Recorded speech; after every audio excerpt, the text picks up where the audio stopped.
konting ulan o kahit pa mahina o malakas na bagyo, siguradong may baha dahil meron na namang flood control project na hindi umubra katulad ng nangyari kamakailan sa Northern Mindanao.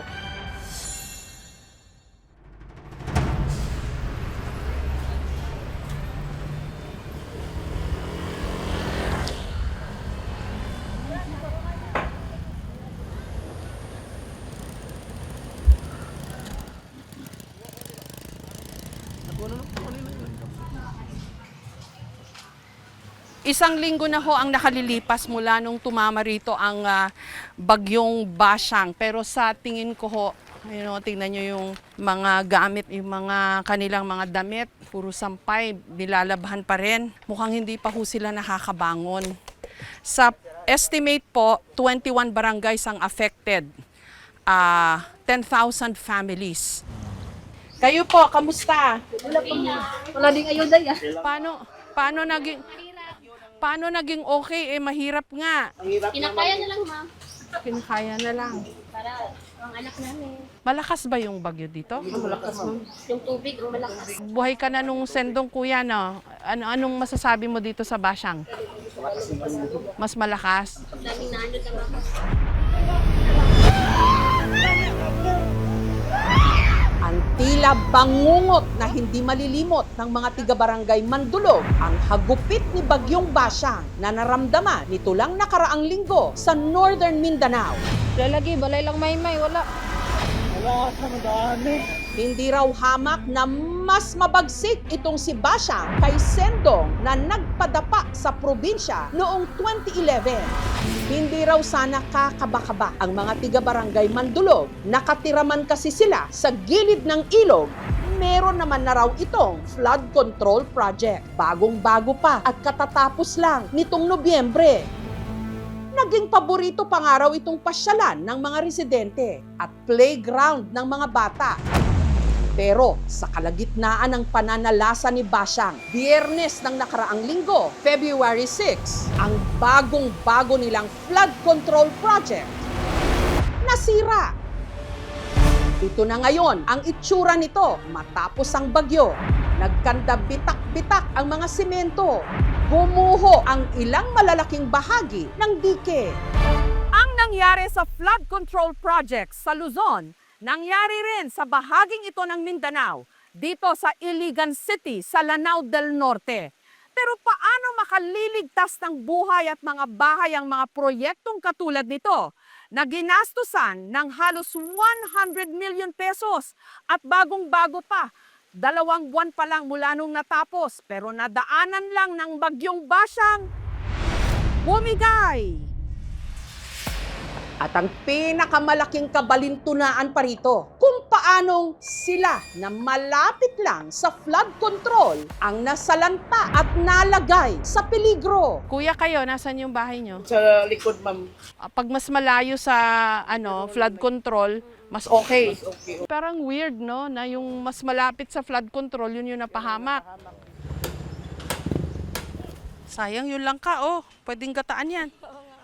Saan yung mga anak mo? Sa paglilibot ko, nakilala ko si Chari May. Mahigit 1 dekada nang nakatira sa gilid ng ilog. Ang pinag-ipunan daw nilang bahay, ilang saglit lang, inanod. Ito na yung bahay mo, Yes Chari po. May? Oo, yan po. Yan Yan na lang natira. Mo, 1/4 na lang po yung natira. Tapos yung sa ilalim po, butas na din. So, Hindi na talaga pwede Hindi na pwedeng tirahan. puntahan. Wala na yung kwarto. Wala Ilan na. ba yung kwarto nito? Bali, 2 itong kwarto kasi. Oo. Yung kusina mo dito sa labas? Yung kusina sa likod nito rin. meron Oo. din. Yung bahay po namin, barong-barong lang po yun. Yung may flood control na po, naisip namin, sige, palikihin natin yung bahay natin kasi may flood control na po. Bininta pa namin yung baka namin, tapos nag-ipon pa ng ilang taon para makabuo po ng komportable at maayos na tirahan po yung mga anak namin. Kaso, ano nangyari nitong Bashang? Nasira lang po, nawala lahat yung pinaghirapan namin sa isang iglap po. Paano kayo nakaligtas? Nung tumaas na po yung tubig, pumunta kami sa bahay ng mama ko. Yung mga anak ko po, basang-basa kasi nga umuulan po yun ng malakas. Yung 10 months ko po, tas 2 years May old. baby ka pa. Oo, 10 months yun. Tapos naawa ko. Kasi nga ginaw na ginaw po yung baby ko. Hindi nyo inakala, Oo no? Kasi po, natataas. Kasi nga may blood control na po.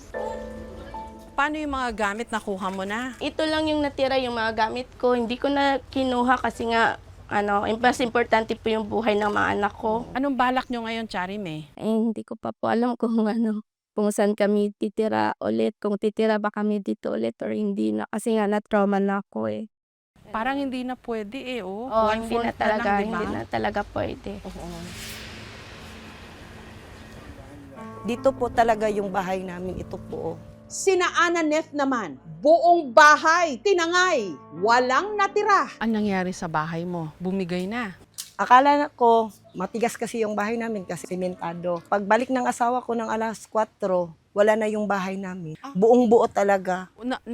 Na wash out yung bahay nyo. So yung bahay mo nandito dati. Dito ang bahay ko. Likod kayo ni Charime. Opo. So may bahay dati dito. Oo, ito yung bahay namin dito. Wala na. Wala na. Wala ka na isalba kahit ano, Wala. syempre. Wala. Buti na yung buhay, no? Oo. Tsaka yung mga anak mo. Oo, sabi ko nga, yung mga gamit at saka makikita natin, pero ang buhay hindi na talaga maibalik. Pero paano saan kayo kumukuha ng mga damit? Kung gayong nawala namumulot lahat? kami sa mga damit na doon, nabanlas na kuan. Ah. Tapos nilalaban namin doon sa ilog, tapos dinadamit namin. Kasi walang natira sa Oo. mga damit nyo, kumukuha na lang kayo ng mga naanod, O ganon? kung kasya ito kasya sa anak ko, gano'n. Nilalaban namin, tapos pinagamit ko sa anak ko. Kasi wala talaga kami nakuha, kahit isa. Ito yung mga damit na dinadampot namin galing sa galing doon. Kasi wala na kaming gamit na nakukuha sa bahay namin kasi buo-buo talaga yung nawala sa amin. Bakit ba kayo nagpatayo ng bahay dito? May flood control na. Tapos hindi na dito dadaan yung tubig. Kasi mataas ang recrap.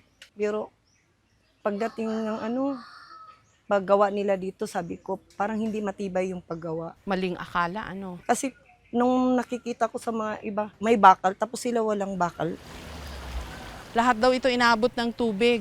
Pero mas swerte yung mga nandito kasi hindi bumigay yung kanilang mga bahay. Yung mas malapit sa flood control o sa may ilog, yun yung talagang bumigay yung mga bahay. Dito okay pa eh. Nitong Nobyembre lang natapos at napakinabangan ng mga residente ang dike. Ang inilaang pondo para rito, 96.5 million pesos. Pero parang maning-mani lang kay Basyang. Tinanong namin ang opinyon ng isang structural engineer kung bakit nagkaganito ang flood control project.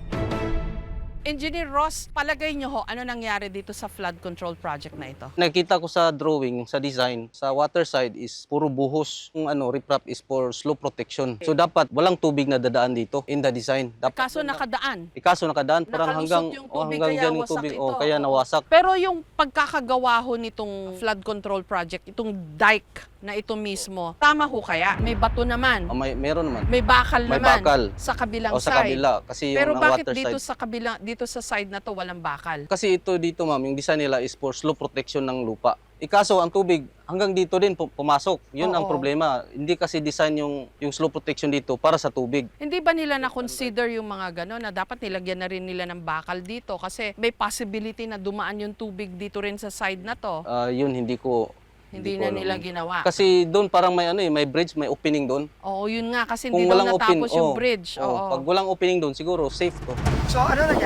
Nito lang Martes, nagtungo si DPWH Secretary Vince Dizon sa Barangay Mandulog para suriin ang damage.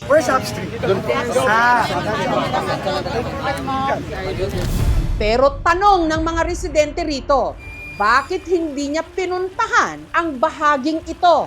Para raw sana nakita ni Secretary Dizon kung ano ang punot dulo ng naging delubyo. Ito ho, natapos ho yan o? Hindi po. Hindi talagang wala. Talagang may space. 2018 pa ho ito. Nagkaroon sila ng, sa English, false sense of protection kasi may flood control project nga naman. Yun nga lang, meron palang space dito na walang flood control project. Tapos meron pang ginagawang tulay na hindi naman natapos. Nung kasagsagan ng Basyang at tumaas yung ilog at saka yung baha na rin, pumunta rito. Gumawa ng sarili pang daan hanggang niragasan niya lahat ng mga nasa gilid ng flood control project, kabilang na yung bahay ni Ananet at ni Chari May. 150 meters lang ang layo sa mga nasirang dike ng Pigsuotan Bridge. Taong 2020 pa raw ito dapat natapos. Pero heto, nakatiwangwang, parang bungi. At dahil hindi raw natapos ang tuloy ang dalawang magkahiwalay na bahagi ng flood control project hindi napagdugtong. Kaya nagkaroon tuloy ng uwang kung saan pumasok ang baha na nakasira sa mga bahay. Hindi ko nga ako kinausap yung mga engineer na taga-DPW. Kumukulo ang dugo ko eh. Galit na galit po ako. Dahil Kung tinapos sana nila ito, pagkakadugtong yan, yung dalawang yan, panagpo sila dyan sa may sa may tulay. parang hindi naging coordinated, ano ho? Hindi po, tapos ang sabi wala daw kundo. Saan na nga yung trilyones natin? 2025 budget. At saka ba't sila gumawa ho ng tulay na hindi natapos? Hindi pa nga, yung kao ang problema dyan eh. At saka bakit hindi nagdugtong yung dalawang flood Kung control? natapos ito, pagdudugtong yan, sigurado ako. Ay hindi nga eh. Kaya ganito ho yung pinsala ngayon. Kung natapos lang sana yan, wala akong baha mangyayari. May baha man, pero may flood control tayo eh. Oo, dapat nga ho meron, di ba? Mananawagan po ako kay Sir Dison. Kayo po ay nandun lang, hindi po kayo pumunta sa dulo tulad po ni Kim G.S. Si Kim G.S. po, sa pinakadulo po kung saan nagmula yung baha. Ngayon, ang mga tao ay sinisipan ng mga barangay official dahil yung mga bahay na yan dyan, nakahilirang bahay, Gingerson po yan. Kaya lang, nagbahay sila dyan dahil may flood control tayo. Umasa sila hindi na sila mararating ng kahit na may Gingerson, pero umasa sila dahil mayroon po tayong project na flood control. Ang instruction ko, kailangan gawa ng paraan kahit temporary muna, masara yun. Kasi pagka meron na naman bagong Basyang o Sendong, sisirain na naman ng tubig ito. Gagawin natin ngayon. Ayon sa transparency website ng DPWH, ang Pigsuotan Bridge 100% completed na. Paano naman nangyari yon? Gayong heto, ang resibo. Kitang-kita. Ang inilaang pondo sa tulay, mahigit 96 million pesos. Ang kontratista, Monolithic Construction and Concrete Products, na nakabase sa Davao City. Sinubukan naming kuhanan ng pahayag ang DPWH at ang Monolithic Construction and Concrete Products, pero wala pa silang tugon. Samantala, ang kontraktor ng nasirang bahagi ng flood control project, ang Due East Construction and Equipment Incorporated, pinuntahan ng aming team ang kanilang opisina sa Iligan City, pero wala pa rin silang tugon habang ginagawa ang ulat na ito. Ang tanong ngayon ng mga tiga-Iligan, paanong ang mga bagong tayong flood control project agad na bumigay at naglagay pa sa kanila sa panganib? Hindi ko din masabi na substandard kasi hanggang ngayon nag-stand pa eh. Pag substandard to, talagang wash out. Ubos lahat to, na-overwhelm lang. Si Sindong kasi, yung rainfall niya is 180 mm in 24 hours. 180 is parang ganyan lang. Ngayon sa Basyang, parang ganyan, 380 mm in 24 hours. So bala, na-overwhelm yung project. Pero as an engineer, Engineer Ross, hindi ba dapat naka-input lahat yan na may climate change, mas malalakas na yung mga bagyo natin? Hindi ba dapat stronger na po Yun yung talaga dinidesign? yung kinukonsider ng mga engineer dito, ma'am. Bali, parang ito na design is studies to ng 50 years hydrographic na na data. Kaso, yun nga, yung 200%, dati yung Sindong, di ba, ang laki na ng tubig. Ngayon parang nadoble. Ang warranty period for a specific flood control project or typical flood control project will be 1 year. If tapos na yung warranty period, yung gobyerno na ang sasagot ng repair. Taong 2011, nung nanalasa sa Iligan City ang bagyong Sendong. At ang isa sa mga pinalubog nito, ang Barangay Abuno. Para hindi na maulit ang bangungot na yon, lalo't madalas daw tumaas ang tubig sa Iligan River tuwing bumabagyo, may ipinatayo rin silang flood control project sa barangay.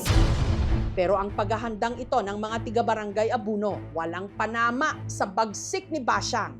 4 na bahagi ng flood control project ang nawasa at ang itinuturong dahilan, wala raw kasi itong bakal at ang semento manipis. May flood control dyan. Hanggang doon, nasira sa lakas ng tubig. Dahil yung materialis nila, nakita naman natin yun. Diba, walang seat file, walang bakal. Posible na tinipid. Kung matibay lang daw sana ang proyekto, hindi na wash out ang 2-story na bahay ni na Daves. 8 taon pa naman daw niya itong pinaghirapang ipundar. Doon po ang bahay namin, nakatayo po. Nung nasira po dito, yung tubig dumaan doon sa kabila hanggang doon sa kalsada. Yung tubig po sa kalsada hanggang dito po. Ang mga gamit namin, inilagay namin sa taas kasi akala namin safe kasi wala namang mag-expect na ganun talaga ma-wash out yung bahay namin. Pinundar namin yun ilang taon tapos ganun lang. Ang ipinagpapasalamat na lang nila na isalba ang kanilang sasakyan at motor. Hindi ko pa maintindihan yung feelings ko. Yung feelings ng mga anak ko eh. Pilit kong pinigilan. Kasi parang nahiya ako. Parang nahiya kami, parang pero sinabi ko nga buti pa kung kami magbigay, pero ngayon kami nang binibigyan ng hirap kasi magsimula eh.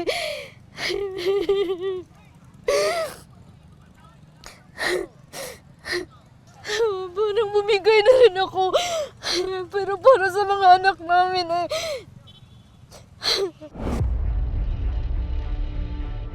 Makikita mo naman eh, walang laman eh. Yung mga bato nga patay eh. Parang nilagyan lang ng mga kunting simento. Hindi mo maasahan sa tubig. Kaya bumigay talaga. Sobrang tinipid.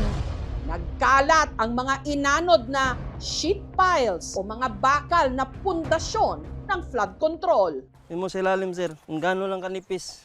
Ayan o, puro buhangin lang. Buhangin tapos, ayan o, manipis yung pagkakasimento. Tapos wala pang bakal. Kaya bumigay. Dahil bumigay ang flood control project, nasira pati ang tulay. Flood control siya, ma'am, tapos nakapatong lang yung steel bridge sa flood control sa ilalim, tapos yung steel bridge yung nakapatong lang sa taas. So nung bumigay yung flood control, nadala na yung steel bridge. Para may matawiran ang mga residente, dumiskarte na lang sila ng pansamantalang tulay. Yun nga lang, hindi ito kayang daanan ng mga sasakyan.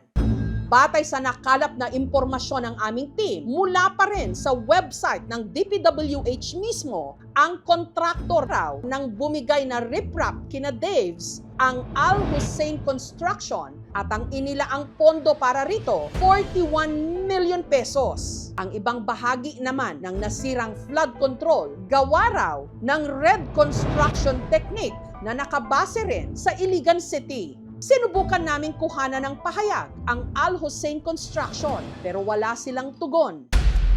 Samantala, pinuntahan din ng aming team ang opisina ng Red Construction Technique. Ito yung Red Construction Technique. Nagbigay sila ng numero ng taong dapat daw naming kausapin pero wala silang tugon. Huwag sana natin tipirin, kawawa yung mga tao. O kung sakali kayo ang biktima o kaya yung mga kamag-anak ninyo, biktima sa dahil sa pagtitipid ng budget.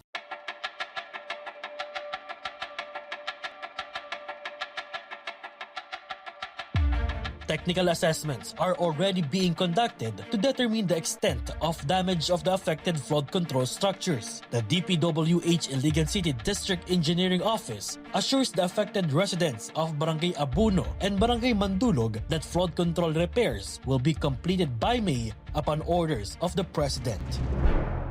Mula Iligan City sa Lanao del Norte, bumiyahe ang aming team ng 10 oras sa Barangay Badas sa Placer, Surigao del Norte, kung saan bumigay din ang ilang bahagi ng kanilang flood control project. Ire-rescue daw dapat ni Maribel nung kasagsagan ng bagyong Basyang ang kanyang anak, kaya naglakad siya sa taas ng dike. Muntika na raw tuloy siyang natangay ng baha. Dito pa lang ako nakatayo, may narinig na akong mga bato na nagkakrak na sa ilalim ng gitindugan na ho, ma'am. Talikod na ho, diretso ko dagan. Ning ana na dyan ang tubig. Mutong pagdagan ho dito, ana na dyan ang tubig ko, na-wash out na dyan. Sabot sa akong gibati, kaysa magtugod po at nangangamo ang tamakan, delikado da ito. Nagikulba ako. Nga nung naguba man si Janga, ang tubig diri medyo di man dito ingon as in ara gadyo kakusog. Nawasak ang ilang bahagi ng dike. Nahati ang mga bakal at simento. Sa ilalim niya, puro lupa na malambot. Kasi sa iba nakita ko, nire-reprap muna yung mga yung bato bago binabalot ng semento nilalagyan ng kabila. Ito, lupa na parang inipon, tinambak lang. Tapos nilagyan ng kabilya sa ibabaw, nilagyan ng semento. Proyekto ito ng JMT Construction na nakabase sa Surigao City. Natapos ito noong 2022 at ang inilaang pondo para rito, 49 million pesos. Sinubukan naming kuhanan ng pahayag ang kontraktor at pati na ang DPWH ng Surigao del Norte pero wala silang tugon. Sa nagbabagong panahon at tila lumalakas pang mga bagyo at pag-ulan, uubra ba ang mga ginastusan ng bilyones at trilyones na flood control projects? Tinanong namin si Dr. Alfredo Maharlagmay ng NOAA Center sa UP. Yung dating na minsanan lang na malalaking ulan na nagdudulot ng dilubyo ay nagiging mas madalas. Nagkataon na nung bagyong Basyang, doon sa Iligan maraming binuhos. At doon sa watershed ng Iligan, napuno yung mga ilog, umapaw, binaha yung mga syudad, yung mga karatig lugar ng ilog. Yung mga flood control projects na ito ay hindi sapat para i-contain yung laki ng baha. Kasi yung mga dike ay may hangganan lang yon. Kaya pag umapaw yung ilog, lagpas dike, aapaw dun sa mga kabahayan sa tabi ng ilog. Yun ang problema natin kasi ang automatic na solution natin sa baha ay dike. Dapat kasi hindi ganon. No? Exhaust muna lahat ng possibilities. Tanim tayo ng mga puno. Gumamit ng iba pang nature-based solutions, rainwater harvesting, detention basins, mas maliit na yung baha, tsaka tayo gumamit ng mga concrete infrastructure solutions. Importante yung tamang urban planning. Alamin kung nasaan yung mga babahain at gawa ng tamang plano. Wala tayong pag-uusapan na disaster kung ganon. Bilang public service, ang NOAA Center may website kung saan nyo pwedeng tignan kung ang inyo bang bahay ay nasa lugar na bahain. So kung makikita nyo, ito yung buong Iligan. So dito pa lang kitang-kita na ang daming area na namumula. Red means high hazard. Matulungan kami. Abutan nila kami ng lupang mga ayuda. Kasi hindi pa kami nakakuha ng ayuda galing sa gobyerno. Ayusin natin ang pagpapagawa. Para hindi na maulit, sayang naman yung pera sa gobyerno. Pera natin yun, millions. Tapos ganun lang mangyari. Sobrang sakit. Yung lahat na pinaghirapan mo, nawala lang bigla. Uuwi ka pero wala kang uuwian. Ang hirap kasi magsimula eh.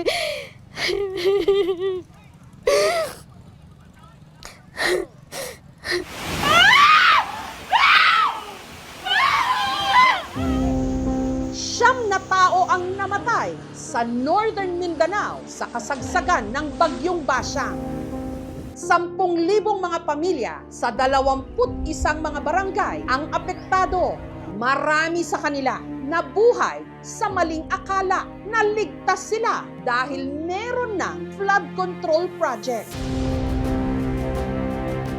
Ngayon pala, lalong maglalagay sa kanila sa peligro.